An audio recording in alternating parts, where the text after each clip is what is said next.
Let's talk about my dear friend Robin Padilla, the henyo. Okay? Dahil siya ngayon ang nilalaman ng mga balita dahil sa kanyang statement. Ito yung ugat pa rin ng kaguluhan. Ito'y nagsanga-sanga-sanga na, di ba? Nagtaputa-putahan ang buhay natin dyan sa Pilipinas dahil sa panggigipit ng Bangag administration. I'm just giving an example. Katulad ni Dilima. Di ba? Galing mag-emote-emote yan.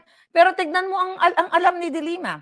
Force majeure. Extraordinary force. Ginamit niya ang kanyang extraordinary force bilang DOJ para matarget niya yung burubuto ni Dayan, para matsup-chup niya.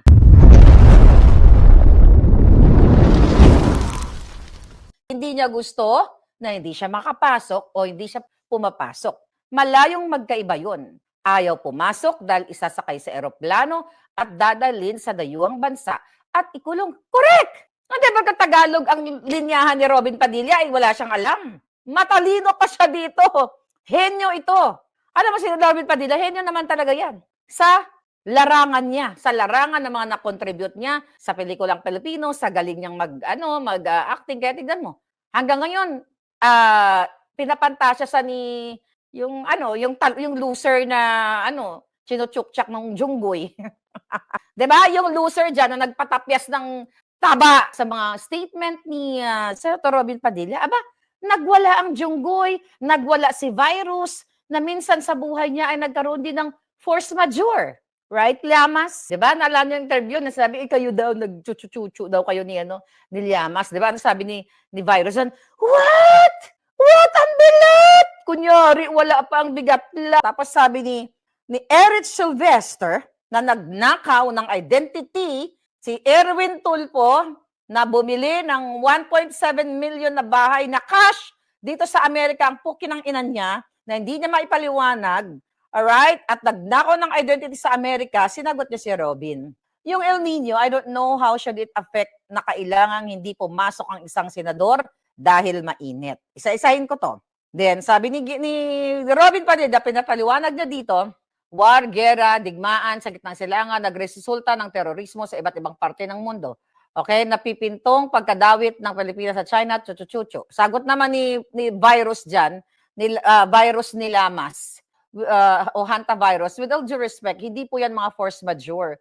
Yung giyera sa Middle East, yan po ay nangyayari sa mga mamamayan sa iba't ibang rehiyon. Ang force majeure, ano yun? Sa Tagalog, ito yung mga extraordinary o hindi inaasahang pangyayari na hindi kontrolado ng tao o ng mamamayang Pilipino. Ano yung force majeure o yung mga uncontrollable situation ng sambayan ng Pilipino na uncontrollable dahil hindi, kumbaga, una, natural disaster.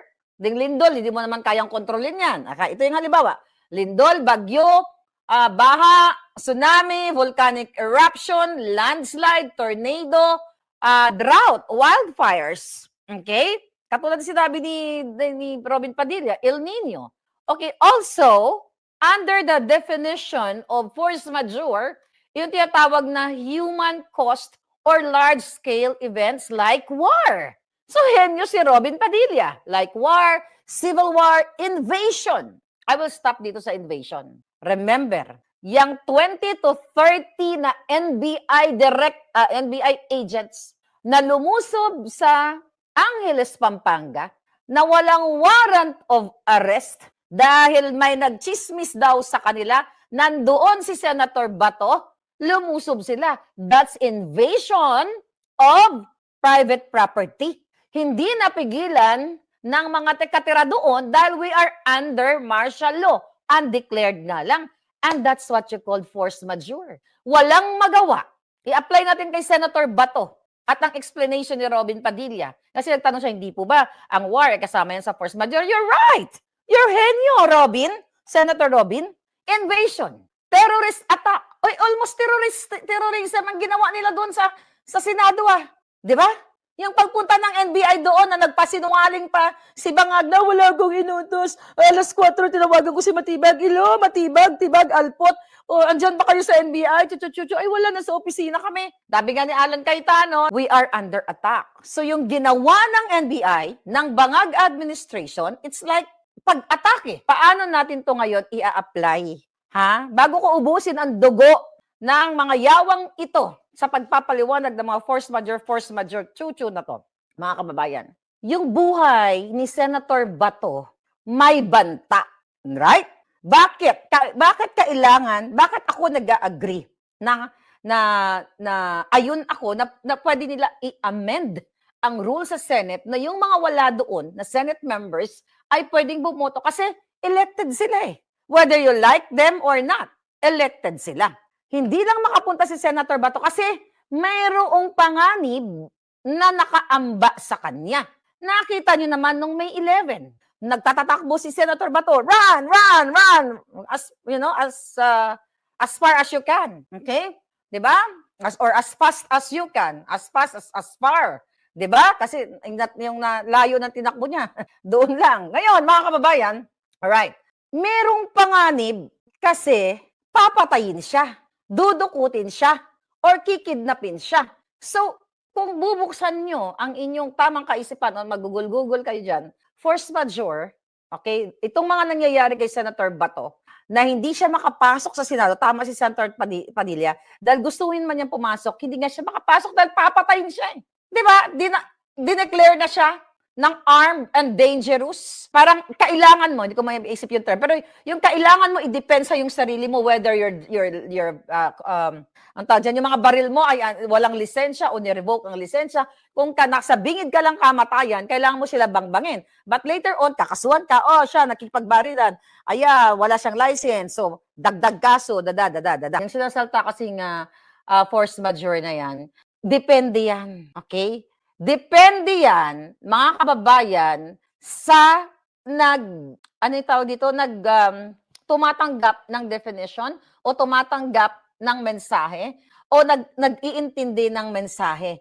Kasi kung hindi na convenient sa kanila yung pag-amend ng rules na yan, mga palangga, hindi nila susuportahan yan. Ibig sabihin nga, double standard, selective justice, kaputahan ng mga ulaga 11 na ito and the rest of the Maletag Gang. Kapag hindi pabor sa kanila, baliktarin natin, do you think kung si De Lima ang hinahabol ng ICC at hindi si Senator Bato, do you think ganito rin yung stand nila?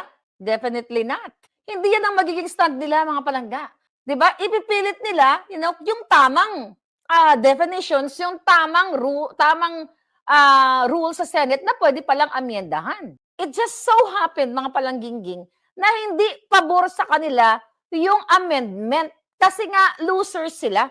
Losers, di ba? Mga ulaga, mukhang mga maleta. So yan ang katotohanan dyan. Ang daming pambihirang pangyayari na mag-a-under sa category ang force majeure na yan, na kung saan, sinabi ko nga sa inyo, yung ipinilit ni De Lima na itsuk-tsuk ang juto ni Dayan sa kanyang kipay labum, nung naramdaman niya ang frailty of a woman na sinasabi niya, di ba?